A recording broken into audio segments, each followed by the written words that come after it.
Assalamualaikum warahmatullahi wabarakatuh. Yang terhormat Bapak Fersiandika Yuda Pratama MM, selaku dosen pengampu mata kuliah Manajemen Risiko Lembaga Keuangan Syariah, jurusan Perbankan Syariah IAIN Pekalongan. Dan bagaimana kabarnya teman-teman semua? Lama tak jumpa ya, semoga kabarnya baik-baik saja. Di sini kami kelompok 8 akan mempresentasikan hasil diskusi kami mengenai manajemen risiko kredit. Alangkah baiknya sebelum memasuki materi, saya akan mempresentasikan atau memperkenalkan anggota dari kelompok 8. Yang pertama ada Uswatun Hasanah, yang kedua Hendy Nur Aini, yang ketiga Desti Fathiatunisa, dan yang terakhir saya sendiri Yunikari Bawani. Silahkan disimak dengan baik ya. Pengertian resiko kredit. Resiko kredit adalah resiko akibat kegagalan nasabah atau pihak lain dalam memenuhi kewajiban kepada bank sesuai dengan perjanjian yang telah disepakati. Resiko kredit termasuk resiko fundamental pada operasional bank. Resiko kredit dapat bersumber dari berbagai aktivitas bisnis bank. Risiko kredit meliputi 1. Risiko konsentrasi pembiayaan, 2. Counterparty credit risk, 3. Settlement risk, 4. Risiko kredit akibat country risk. Tujuan risiko kredit adalah memastikan bahwa aktivitas penyediaan dana bank tidak terekspos risiko kredit yang dapat menimbulkan kerugian pada bank. Batas penyaluran dana. Istilah batas maksimum penyaluran dana atau BMPD dalam terminologi bank konvensional dikenal sebagai balas maksimum penyaluran dananya diatur dalam pasal 37 Undang-Undang Dasar Nomor 21 Tahun 2008 tentang Perbankan Syariah.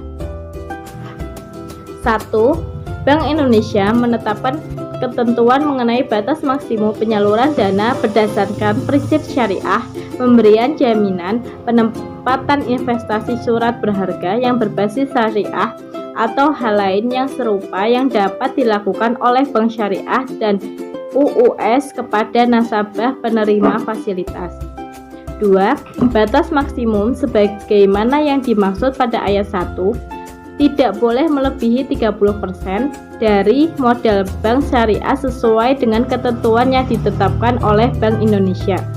3. Bank Indonesia menetapkan ketentuan batas maksimum penyaluran dana berdasarkan prinsip syariah, pemberian jaminan, penempatan investasi surat berharga, atau hal lain yang serupa yang dapat dilakukan oleh bank syariah. 4. Batas maksimum sebagaimana dimaksud pada ayat 3 tidak boleh melebihi 20% dari modal bank syariah sesuai dengan ketentuan yang ditetapkan oleh Bank Indonesia. 5. Pelaksanaan ketentuan sebagaimana dimaksud dalam ayat 1 dan ayat 3 wajib dilaporkan sesuai dengan ketentuan yang ditetapkan oleh Bank Indonesia.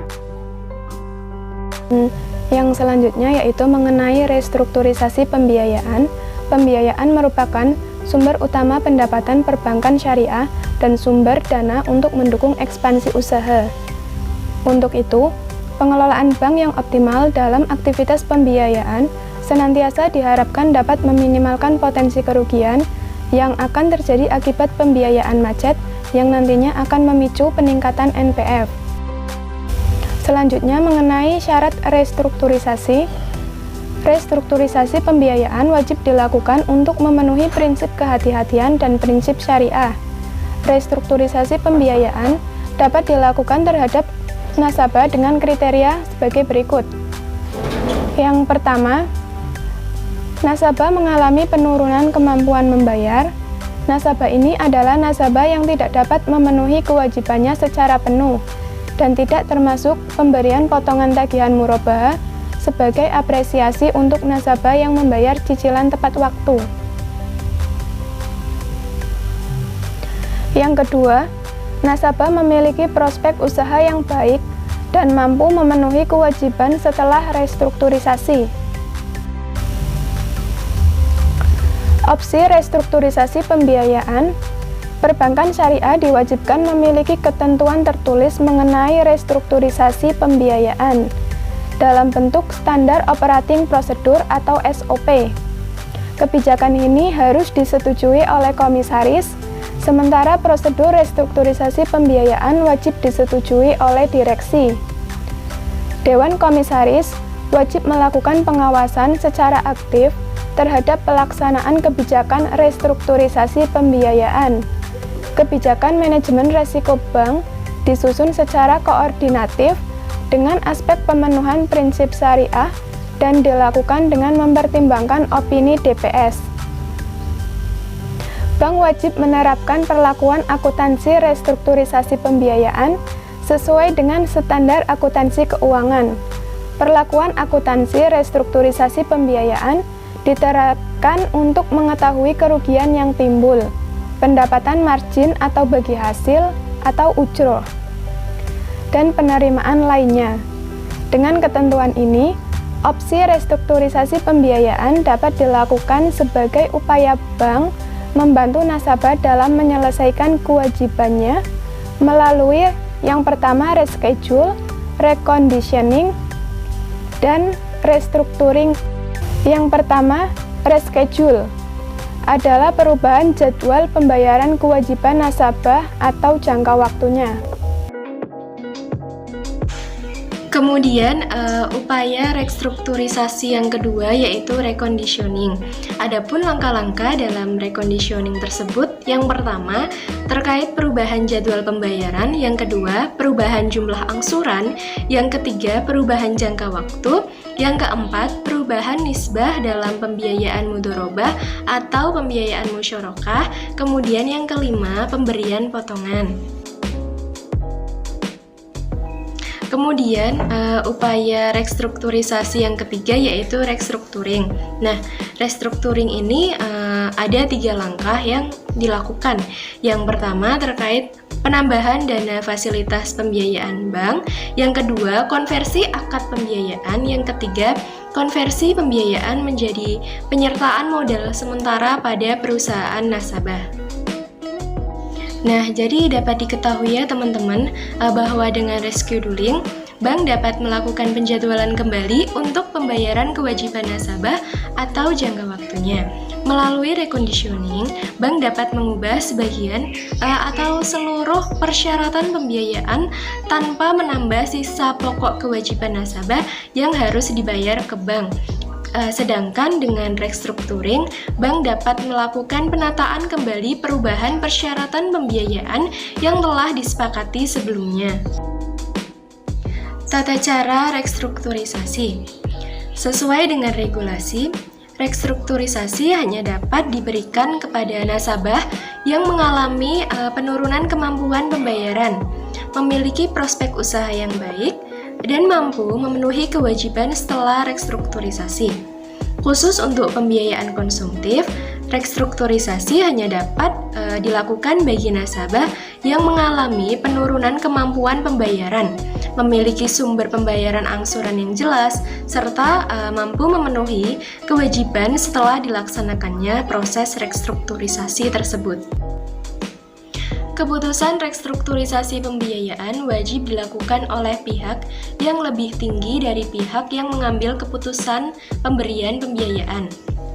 Keputusan pemberian pembiayaan dilakukan oleh pihak yang memiliki kewenangan tertinggi berdasarkan anggaran dasar bank. Untuk menjaga objektivitas restrukturisasi pembiayaan, maka dilakukan oleh pejabat atau pegawai yang tidak terlibat dalam pemberian pembiayaan yang direstrukturisasi. Kemudian, bank wajib menganalisis pembiayaan yang akan direstrukturisasi berdasarkan prospek usaha nasabah serta kemampuan nasabah untuk membayar sesuai dengan proyeksi arus kas.